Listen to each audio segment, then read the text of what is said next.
New Pokemon Snap is set to be released tomorrow, as of the upload of this video, finally giving millions of fans what they have wanted for years: a new Pokemon Snap game. Pun not intended. The original was obviously a smash hit, so in honor of new Pokemon Snap's release, I thought I would highlight some cut content from the original game for N64, since cut content is kinda what I like to do around here. I've also never really covered cut content from a spin-off game before, so if you'd like to see more of these types of videos, be sure to leave a like and let me know with a comment. And with that said, let's dive right in. Pokemon Snap has quite an interesting development history because, for starters, it wasn't even a Pokemon game initially. Pokemon Snap started out as a game known as Jack and the Beanstalk, which was first publicly mentioned in February of 1995, about a year before the first Pokemon games for Game Boy even released. In fact, a remnant of this part of the game's history can still be seen in the final product, as the team working on the game at the time adopted the name Jack and Beans, which is displayed on screen during the intro to Pokemon Snap. As for why the game was eventually converted into a Pokemon title, former Nintendo president Satoru Iwata said, quote, "Originally, Pokemon Snap for the Nintendo 64 system wasn't a Pokemon game, but rather a normal game in which you took photos, but the motivation for playing the game wasn't clear. We wondered what players would enjoy taking pictures of, and later on we made a somewhat forced switch to taking pictures of Pokemon." The game, both as Jack and the Beanstalk and Pokemon Snap, were originally slated to release on the infamous Nintendo 64 DD, a disc-based add-on for the N64 that was a commercial failure and never made it outside of Japan, causing many of its planned games, such as Pokemon Snap, to be released on standard cartridges for the main 64 system instead.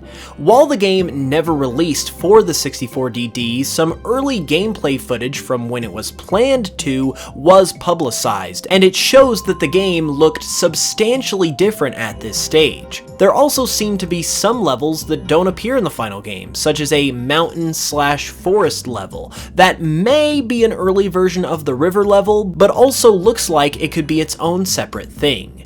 There is also an African safari-themed level, which definitely does not appear in the final game, or anything resembling it for that matter, and there is even a Pokemon in this footage that doesn't appear in the final game either: Ekans. And speaking of Pokemon that were cut from the game, another one that seemingly got the axe was Dugong. This comes from a piece of concept art that comes from the German version of the Pokemon Snap official strategy guide, which showcases Pokemon Island with several differences to the final product. The first is the Dugong that can be seen in the lower right corner of the picture, who does not appear in the final game. Additionally, there is also a smaller island that appears to the northwest of the main Pokemon Island that does not appear in the final product either.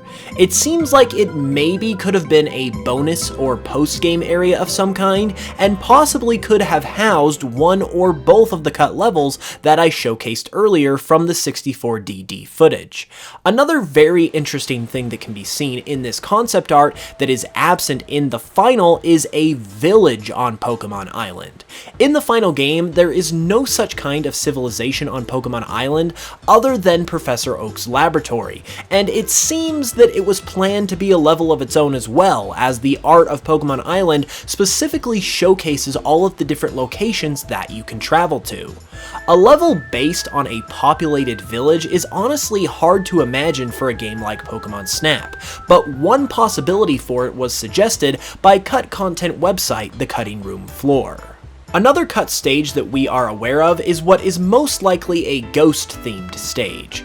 Ikugo Mimori, the composer of Pokemon Snap, recently shared 2 scrapped music tracks from the game that she titled Fantastic Horror and Theme of the Horror Boss, which have a very spooky vibe to them.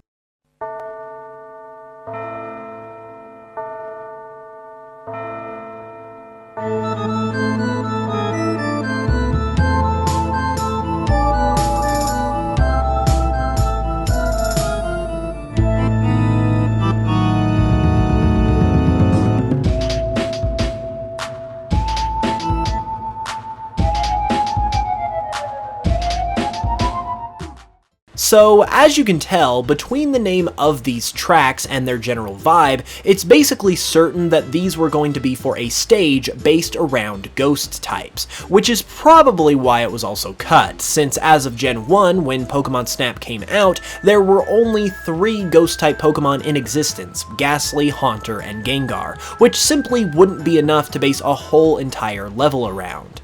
Now, how this might connect back to the village area from the concept art is A, it could have had a haunted house approach, which would make a lot of sense for this type of level, and B, as the cutting room floor points out, we are able to see within the village what appears to be a church, and church bells can be heard at the beginning of one of those cut music tracks.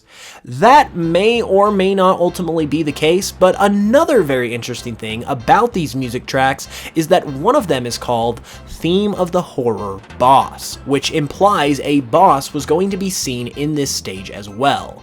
Pokemon Snap does not have traditional bosses, so this is either evidence that this was a special feature of this cut stage, or that there were going to be bosses in each level of Pokemon Snap originally, but that idea was scrapped as well for some reason.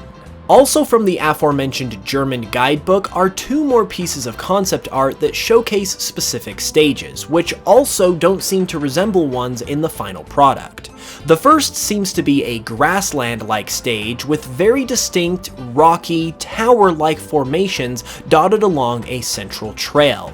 The second piece is much less distinct and almost unfinished, so it's really hard to say what kind of area this is truly supposed to be, but it gives me somewhat of a swampy marshland kind of vibe. These 2 areas could be cut levels, or they could be early versions of final levels. It's very hard to say, but it's very interesting to speculate on nevertheless. Well, that is all I've got today as far as the cut content of Pokemon Snap. It certainly is a game with a fascinating journey, and I hope you enjoyed the video. If you did, be sure to leave a like and let me know if you'd like to see more of this type of stuff for Pokemon spin-off games in the comments below, and let me know if you're going to be playing new Pokemon Snap once it releases. You can also support the channel greatly by listening to my Pokemon remixes on Spotify, and by watching my Pokemon Cardinal series here on YouTube, which is immensely appreciated. With that said, I will see you soon with another video, and until then, as always, I love you all, and I will smell you guys later.